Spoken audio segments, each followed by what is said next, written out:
ଓମ୍ ଶାନ୍ତି।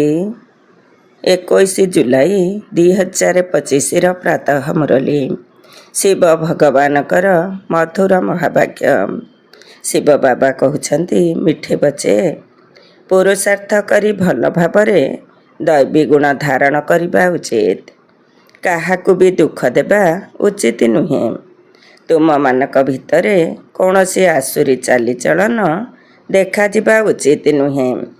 ପୁରୁଷାର୍ଥ କରି ଭଲ ଭାବରେ ଦୈବୀ ଗୁଣ ଧାରଣ କରିବା ଉଚିତ। କାହାକୁ ବି ଦୁଃଖ ଦେବା ଉଚିତ ନୁହେଁ। ତୁମମାନଙ୍କ ଭିତରେ କୌଣସି ଆସୁରୀ ଚାଲିଚଳନ ଦେଖାଯିବା ଉଚିତ ନୁହେଁ। ପ୍ରଶ୍ନ, କେଉଁ ଆସୁରୀ ଗୁଣ ତୁମମାନଙ୍କର ଶୃଙ୍ଗାରକୁ ବିଗାଡ଼ି ଦେଉଛି? କେଉଁ ଆସୁରୀ ଗୁଣ ତୁମମାନଙ୍କର ଶୃଙ୍ଗାରକୁ ବିଗାଡ଼ି ଦେଉଛି? ଉତ୍ତର, ପରସ୍ପର ମଧ୍ୟରେ ଲଢ଼େଇ ଝଗଡ଼ା କରିବା, ରୁଷିବା, ସେଣ୍ଟରରେ ବିଶୃଙ୍ଖଳା ସୃଷ୍ଟି କରିବା, କାହାକୁ ଦୁଃଖ ଦେବା, ଏସବୁ ଆସୁରୀ ଗୁଣ ଅଟେ, ଯାହାକି ତୁମମାନଙ୍କର ସୌନ୍ଦର୍ଯ୍ୟକୁ ବିଗାଡ଼ି ଦେଉଛି। ଯେଉଁ ସନ୍ତାନମାନେ ବାବାଙ୍କର ହୋଇଯିବା ପରେ ମଧ୍ୟ ଏହି ଆସୁରୀ ଗୁଣଗୁଡ଼ିକୁ ତ୍ୟାଗ କରନ୍ତି ନାହିଁ, ଓଲଟା କର୍ମ କରିଚାଲନ୍ତି, ସେମାନଙ୍କୁ ବହୁତ କ୍ଷତି ସହିବାକୁ ପଡ଼େ। ପ୍ରତ୍ୟେକ କର୍ମର ହିସାବ ଅଲଗା ଅଲଗା। ବାବା ପିତା ସହିତ ଧର୍ମରାଜ ମଧ୍ୟ ଅଟନ୍ତି। ଗୀତ, ଭୋଳାନାଥ ସେ ନିରାଲା ଔର କୋଇ ନାହିଁ। ଓମ୍ ଶାନ୍ତି। ଆତ୍ମିକ ସନ୍ତାନମାନେ ଜାଣିଛନ୍ତି ଯେ ଉଚ୍ଚରୁ ଉଚ୍ଚ ହେଉଛନ୍ତି ଭଗବାନ। ମନୁଷ୍ୟମାନେ କେବଳ ଗାୟନ କରୁଛନ୍ତି, କିନ୍ତୁ ତୁମେମାନେ ଦିବ୍ୟ ଦୃଷ୍ଟି ଦ୍ୱାରା ଦେଖୁଛ। ତୁମେମାନେ ବୁଦ୍ଧି ଦ୍ୱାରା ଜାଣୁଛ ଯେ ସିଏ ଆମକୁ ପାଠ ପଢ଼ାଉଛନ୍ତି।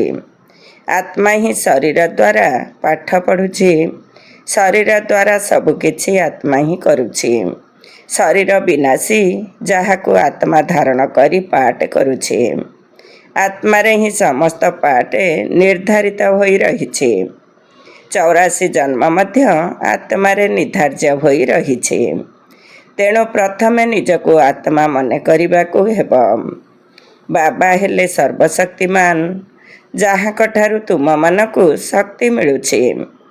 ଯୋଗ ଦ୍ୱାରା ଅଧିକ ଶକ୍ତି ମିଳୁଛି, ଯାହାଦ୍ୱାରା ତୁମେମାନେ ପବିତ୍ର ହେଉଛ। ବାବା ତୁମମାନଙ୍କୁ ବିଶ୍ୱ ଉପରେ ରାଜତ୍ୱ କରିବା ପାଇଁ ଶକ୍ତି ଦେଉଛନ୍ତି। କେତେ ମହାନ ଶକ୍ତି ଦେଉଛନ୍ତି। ଅହଂକାରୀ ବୈଜ୍ଞାନିକମାନେ ଏତେ ସବୁ ବିନାଶ ପାଇଁ ତିଆରି କରୁଛନ୍ତି। ସେମାନଙ୍କର ବୁଦ୍ଧି ବିନାଶ ନିମନ୍ତେ, ଆଉ ତୁମମାନଙ୍କର ବୁଦ୍ଧି ଅବିନାଶୀ ପଦ ପାଇବା ପାଇଁ ରହିଛି। ତୁମମାନଙ୍କୁ ବହୁତ ଶକ୍ତି ମିଳୁଛି, ଯେଉଁ ଶକ୍ତି ଆଧାରରେ ତୁମେମାନେ ସାରା ବିଶ୍ୱ ଉପରେ ରାଜତ୍ୱ କରୁଛ। ସେଠାରେ ପ୍ରଜାଙ୍କର ପ୍ରଜା ଉପରେ ରାଜ୍ୟ ହେବ ନାହିଁ, ରାଜା ରାଣୀଙ୍କର ରାଜ୍ୟ ହେବ। ଉଚ୍ଚରୁ ଉଚ୍ଚ ହେଉଛନ୍ତି ଭଗବାନ। ସମସ୍ତେ ତାଙ୍କୁ ହିଁ ମନେ ପକାଉଛନ୍ତି। ଲକ୍ଷ୍ମୀ ନାରାୟଣଙ୍କର ମନ୍ଦିର ତିଆରି କରି ପୂଜା କରୁଛନ୍ତି। ତଥାପି ଉଚ୍ଚରୁ ଉଚ୍ଚ ଭଗବାନ ବୋଲି ଗାୟନ ରହିଛି। ଏବେ ତୁମେମାନେ ଜାଣୁଛ, ଏହି ଲକ୍ଷ୍ମୀ ନାରାୟଣ ବିଶ୍ୱର ମାଲିକ ଥିଲେ। ଉଚ୍ଚରୁ ଉଚ୍ଚ ବିଶ୍ୱର ରାଜତ୍ୱ ବେହଦର ବାବାଙ୍କ ଠାରୁ ମିଳୁଛି। ତୁମମାନଙ୍କୁ କେତେ ଉଚ୍ଚ ପଦ ମିଳୁଛି। ତେଣୁ ତୁମେମାନେ କେତେ ଖୁସି ହେବା ଉଚିତ। ଯାହାଙ୍କଠାରୁ କିଛି ମିଳେ ତାଙ୍କୁ ମନେ ରଖିଥାନ୍ତି ନା? କନ୍ୟାର ସ୍ୱାମୀ ପ୍ରତି କେତେ ସ୍ନେହ ରହିଥାଏ। ସ୍ୱାମୀ ପାଇଁ ପ୍ରାଣ ମଧ୍ୟ ଦେଇ ଦେଇଥାଏ।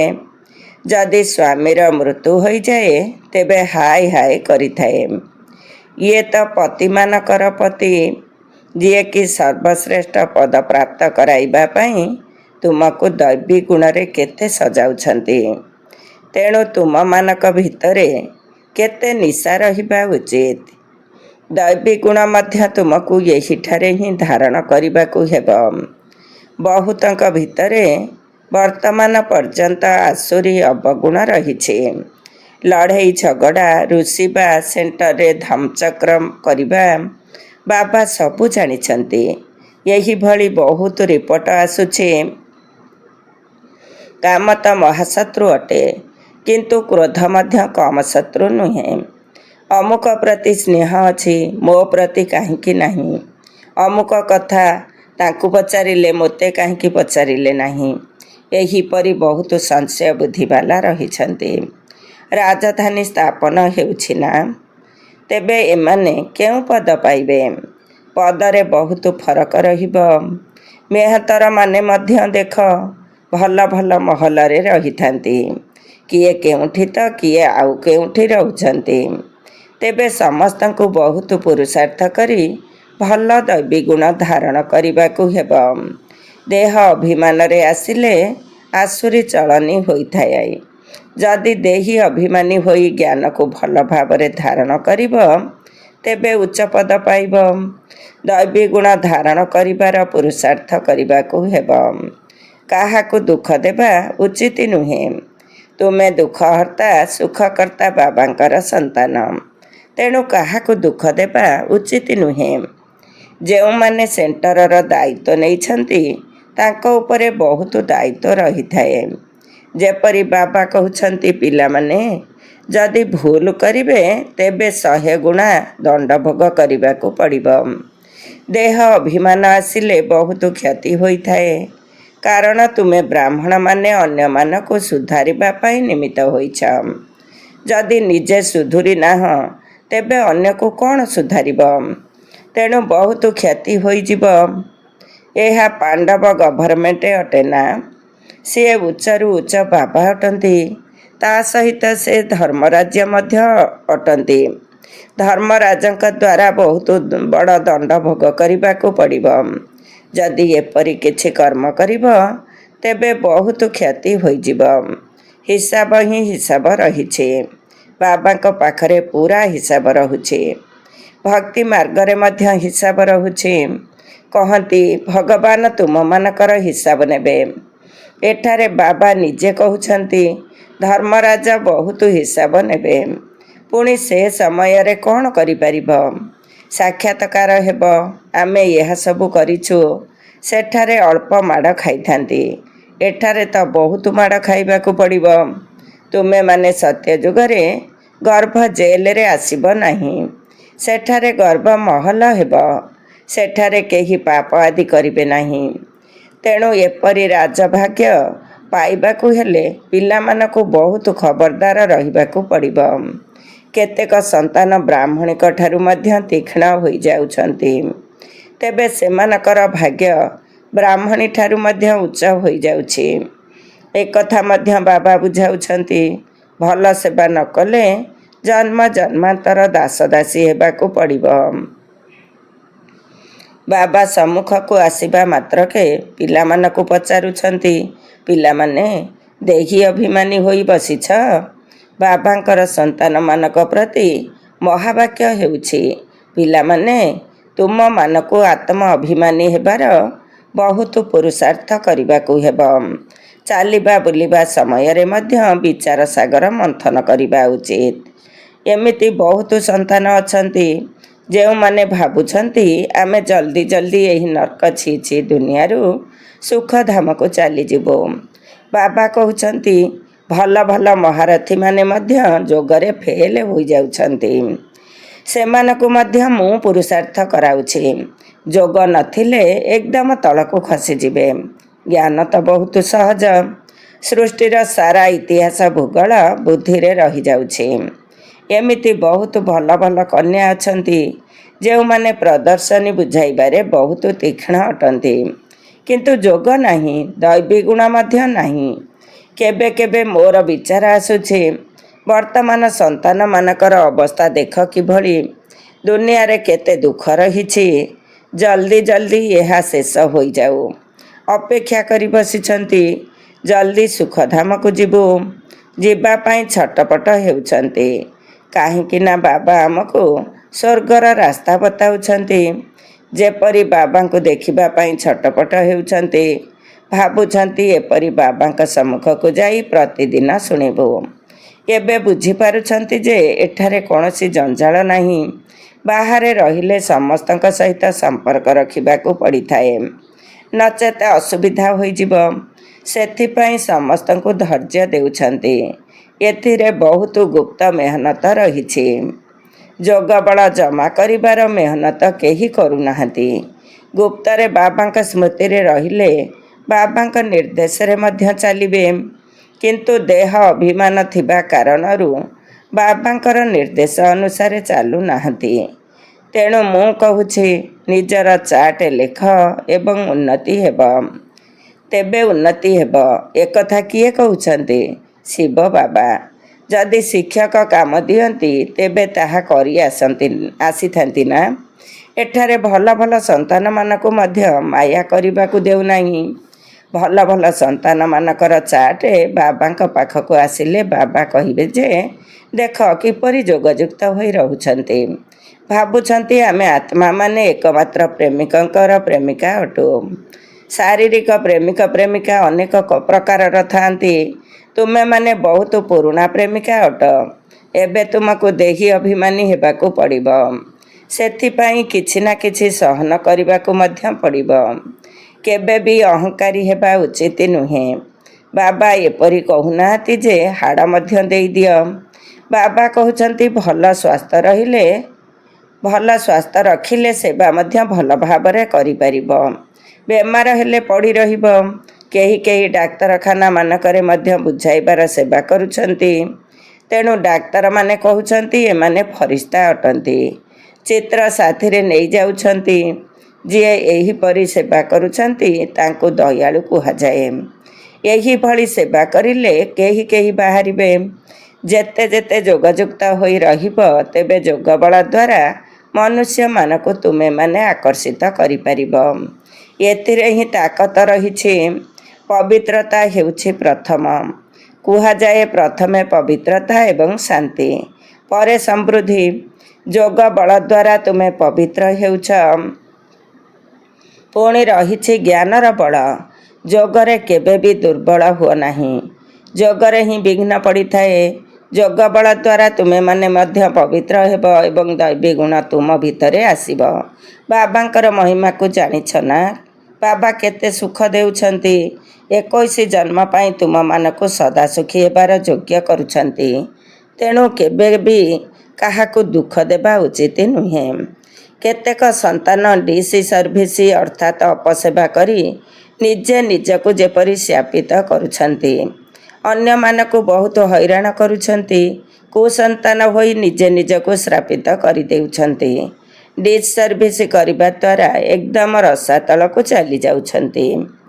ବହୁତ ସନ୍ତାନ ଅଛନ୍ତି ଯେଉଁମାନେ ବିକାରଗ୍ରସ୍ତ ହୋଇଯାଉଛନ୍ତି ଅଥବା କ୍ରୋଧରେ ଆସି ପାଠ ଛାଡ଼ି ଦେଉଛନ୍ତି। ଅନେକ ପ୍ରକାରର ସନ୍ତାନ ଏଠାରେ ଅଛନ୍ତି। ବାବା କହିଲେ ଏଠାରେ ରିଫ୍ରେକ୍ସ ହୋଇଯାଉଛନ୍ତି, ପୁଣି ନିଜ ଭୁଲର ପଶ୍ଚାତାପ କରୁଛନ୍ତି। କିନ୍ତୁ ପଶ୍ଚାତାପ ଦ୍ୱାରା କ୍ଷମା ମିଳିବ ନାହିଁ। ବାବା କହୁଛନ୍ତି ନିଜକୁ ନିଜେ କ୍ଷମା କର। ସବୁବେଳେ ଯୋଗଯୁକ୍ତ ହୋଇ ରୁହ। ବାବା କାହାକୁ କ୍ଷମା କରୁନାହାନ୍ତି। ଏହା ହେଉଛି ପାଠପଢ଼ା। ବାବା ପାଠ ପଢ଼ାଉଛନ୍ତି। ତେଣୁ ତୁମେମାନେ ନିଜେ ନିଜ ଉପରେ କୃପା କରି ପାଠ ପଢ଼ିବାକୁ ହେବ। ଭଲ ମ୍ୟାନର୍ସ ରଖିବାକୁ ହେବ। ବାବା ବ୍ରାହ୍ମଣୀମାନଙ୍କୁ କହୁଛନ୍ତି ରେଜିଷ୍ଟର ନେଇ ଆସ। ଜଣକର ସମାଚାର ଶୁଣି ପରାମର୍ଶ ଦିଆଯାଉଛି। ତେଣୁ ଭାବୁଛନ୍ତି ଯେ ବ୍ରାହ୍ମଣୀ ଆମ ନାମରେ ରିପୋର୍ଟ ଦେଇଛନ୍ତି, ତେଣୁ ଆହୁରି ଅଧିକ ଡିସସର୍ଭିସ କରିବାରେ ଲାଗି ପଡ଼ନ୍ତି। ବହୁତ ମେହନତ କରିବାକୁ ପଡ଼ିଥାଏ। ମାୟା ବହୁତ ବଡ଼ ଶତ୍ରୁ ଅଟେ। ମାଙ୍କଡ଼ରୁ ମନ୍ଦିର ଯୋଗ୍ୟ ହେବାକୁ ଦେଉନାହିଁ। ଉଚ୍ଚ ପଦ ପାଇବା ପରିବର୍ତ୍ତେ ଆହୁରି ତଳକୁ ଖସି ଯାଉଛନ୍ତି। ସେମାନେ ପୁଣି କେବେ ବି ଉପରକୁ ଉଠି ପାରନ୍ତି ନାହିଁ। ମରିଯାଇଥାନ୍ତି, ଅର୍ଥାତ୍ ଏହି ଜ୍ଞାନ ମାର୍ଗକୁ ଛାଡ଼ି ଦେଇଥାନ୍ତି।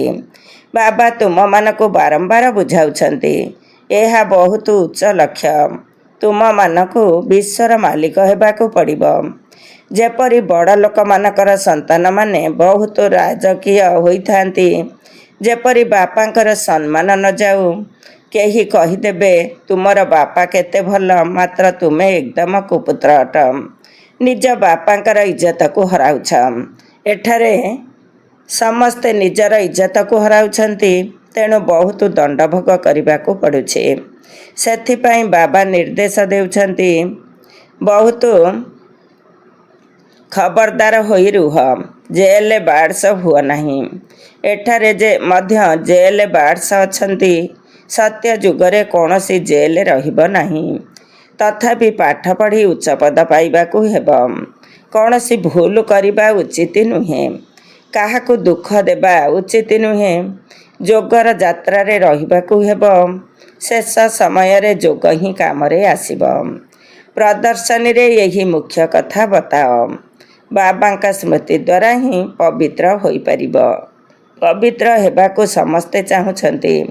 ଏହା ହେଉଛି ହିଁ ପତିତ ଦୁନିଆ। ସମସ୍ତଙ୍କର ସଦ୍ଗତି କରିବା ପାଇଁ ଏକମାତ୍ର ବାବା ହିଁ ଆସୁଛନ୍ତି। ଖ୍ରୀଷ୍ଟ, ବୁଦ୍ଧ ଆଦି କେହି ମଧ୍ୟ କାହାର ସଦ୍ଗତି କରିପାରିବେ ନାହିଁ। ପୁଣି ବ୍ରହ୍ମାକୁ ମଧ୍ୟ ସଦ୍ଗତିଦାତା କହିଦେଉଛନ୍ତି। କିନ୍ତୁ ବାସ୍ତବରେ ବ୍ରହ୍ମାକୁ ମଧ୍ୟ ସଦ୍ଗତିଦାତା କୁହାଯିବ ନାହିଁ। ସିଏ ଦେବୀ ଦେବତା ଧର୍ମର ନିମିତ୍ତ ଅଟନ୍ତି। ଯଦିଓ ଦେବୀ ଦେବତା ଧର୍ମର ସ୍ଥାପନା ଶିବ ବାବା କରୁଛନ୍ତି, ତଥାପି ନାମ ତ ରହିଛି ନା, ବ୍ରହ୍ମା, ବିଷ୍ଣୁ, ଶଙ୍କର। ତ୍ରିମୂର୍ତ୍ତି ବ୍ରହ୍ମା କହିଦେଉଛନ୍ତି। ବାବା କହୁଛନ୍ତି ଇଏ ମଧ୍ୟ ଗୁରୁ ନୁହନ୍ତି। ଗୁରୁ କେବଳ ଜଣେ ଅଟନ୍ତି। ତାଙ୍କ ଦ୍ୱାରା ତୁମେମାନେ ଆଧ୍ୟାତ୍ମିକ ଗୁରୁ ହେଉଛ। ବାକି ସେ ହେଲେ ଧର୍ମ ସ୍ଥାପକ। ଧର୍ମ ସ୍ଥାପକଙ୍କୁ ସଦ୍ଗତିଦାତା କିପରି କୁହାଯିବ? ବୁଝିବା ନିମନ୍ତେ ଏହା ବହୁତ ଗୁହ୍ୟ ଗଭୀର କଥା। ଅନ୍ୟ ଧର୍ମ ସ୍ଥାପକମାନେ କେବଳ ଧର୍ମ ସ୍ଥାପନ କରୁଛନ୍ତି। ଯାହାଙ୍କ ପଛରେ ତାଙ୍କ ଧର୍ମର ଆତ୍ମାମାନେ ଆସିଯାଉଛନ୍ତି, ସେ ସମସ୍ତଙ୍କୁ ଘରକୁ ନେଇ ଯାଇପାରିବେ ନାହିଁ। ସେମାନଙ୍କୁ ପୁନର୍ଜନ୍ମରେ ଆସିବାକୁ ହିଁ ପଡ଼ିବ। ଏହି ଜ୍ଞାନ ସମସ୍ତଙ୍କ ନିମନ୍ତେ ଉଦ୍ଦିଷ୍ଟ। କେହି ଜଣେ ହେଲେ ଗୁରୁ କାହାର ସଦ୍ଗତି କରିପାରିବେ ନାହିଁ। ବାବା ବୁଝାଉଛନ୍ତି, ଗୁରୁ ପତିତ ପାବନ ଏକମାତ୍ର ଜଣେ ଅଟନ୍ତି। ସିଏ ହିଁ ସମସ୍ତଙ୍କର ସଦ୍ଗତିଦାତା, ମୁକ୍ତିଦାତା, ଲିବରେଟର ଅଟନ୍ତି। ସମସ୍ତଙ୍କୁ କହିବା ଦରକାର, ଆମର ଗୁରୁ କେବଳ ଜଣେ ଅଟନ୍ତି, ଯିଏକି ସମସ୍ତଙ୍କୁ ସଦ୍ଗତି ଦେଉଛନ୍ତି। ଶାନ୍ତିଧାମ, ସୁଖଧାମକୁ ନେଇ ଯାଉଛନ୍ତି। ସତ୍ୟଯୁଗ ଆରମ୍ଭରେ ବହୁତ କମ୍ ସଂଖ୍ୟକ ରହିବେ। ସେଠାରେ କାହାର ରାଜ୍ୟ ଥିଲା ଚିତ୍ର ଦେଖାଇବେ ନା? ଏକଥା କେବଳ ଭାରତବାସୀ ହିଁ ମାନିବେ। ଦେବତାମାନଙ୍କ ପୂଜାରୀମାନେ ମଧ୍ୟ ତୁରନ୍ତ ମାନିବେ ଯେ ବାସ୍ତବରେ ଏମାନେ ହିଁ ସ୍ୱର୍ଗର ମାଲିକ ଅଟନ୍ତି। ସ୍ୱର୍ଗରେ ଏମାନଙ୍କର ରାଜ୍ୟ ଥିଲା। ବାକି ସବୁ ଆତ୍ମା କେଉଁଠି ଥିଲେ? ତେବେ ନିଶ୍ଚିତ କୁହାଯିବ ଯେ ଏମାନେ ନିରାକାରୀ ଦୁନିଆରେ ଥିଲେ। ଏକଥା ମଧ୍ୟ ତୁମେମାନେ ଏବେ ବୁଝୁଛ। ପୂର୍ବରୁ ତୁମମାନଙ୍କୁ କିଛି ହେଲେ ଜଣାନଥିଲା। ଏବେ ତୁମମାନଙ୍କର ବୁଦ୍ଧିରେ ସୃଷ୍ଟିଚକ୍ର ଘୁରୁଛି। ବାସ୍ତବରେ 5000 ବର୍ଷ ପୂର୍ବରୁ ଭାରତରେ ଏମାନଙ୍କର ରାଜ୍ୟ ଥିଲା। ପୁଣି ଯେତେବେଳେ ଜ୍ଞାନର ପ୍ରାରବ୍ଧ ପୂରା ହୋଇଯାଉଛି, ସେତେବେଳେ ଭକ୍ତିମାର୍ଗ ଆରମ୍ଭ ହେଉଛି। ଏବେ ପୁଣି ଦରକାର ପୁରୁଣା ଦୁନିଆରୁ ବୈରାଗ୍ୟ। ବାସ୍, ଏବେ ଆମେ ନୂଆ ଦୁନିଆକୁ ଯିବୁ। ପୁରୁଣା ଦୁନିଆରୁ ମନ ହଟିଯାଉଛି। ସେଠାରେ ସ୍ୱାମୀ, ସନ୍ତାନ ଆଦି ସବୁ ସେହି ଅନୁସାରେ ମିଳିବେ। ବେହଦର ବାବା ଆମକୁ ବିଶ୍ୱର ମାଲିକ କରୁଛନ୍ତି। ଯେଉଁମାନେ ବିଶ୍ୱର ମାଲିକ ହେବାକୁ ଯାଉଛନ୍ତି, ସେମାନଙ୍କର ବିଚାର ବହୁତ ଉଚ୍ଚ ଏବଂ ଚଳଣି ମଧ୍ୟ ବହୁତ ରାଜକୀୟ ହେବ। ତାଙ୍କର ଭୋଜନ ମଧ୍ୟ ବହୁତ କମ୍ ହେବ।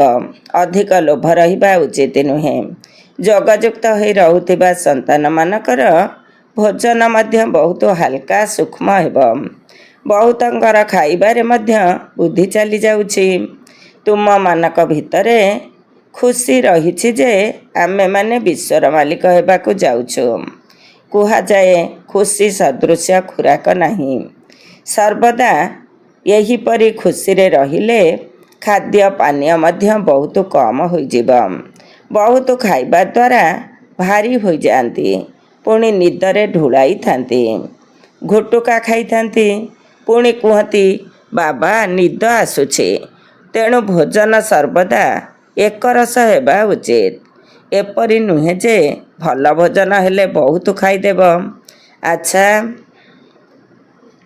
ମିଠା ମିଠା ଶିଖିଲ ଦେ ସନ୍ତାନମାନଙ୍କ ପ୍ରତି।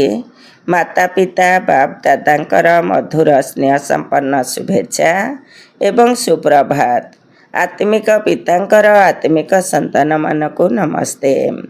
ଆମ ଆତ୍ମିକ ସନ୍ତାନମାନଙ୍କର ଆତ୍ମିକ ମାତା ପିତା ବାପ ଦାଦାଙ୍କୁ ନମସ୍ତେ ନମସ୍ତେ ସୁପ୍ରଭାତ।